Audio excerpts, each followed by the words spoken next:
taxidermy. So it's all what the animals actually look like, or actually are, except for he's a statue. So do you have a bobcat?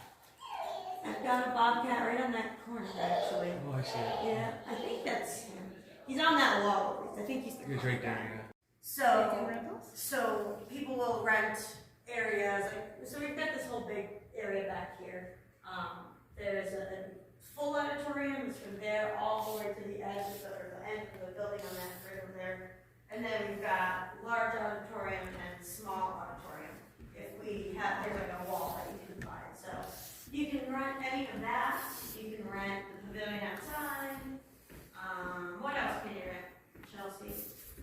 I guess that's mostly you can rent the second floor. it doesn't happen too often now. So, but yeah. So people rent and then they can do birthday parties, wedding, and do all stuff. I never knew that. Yeah, we've got rentals. And then on top of just like the straight up rentals, if you have like your kids, we do birthday parties. And I don't even know how many birthday parties. So they only happen on Saturdays. that's correct.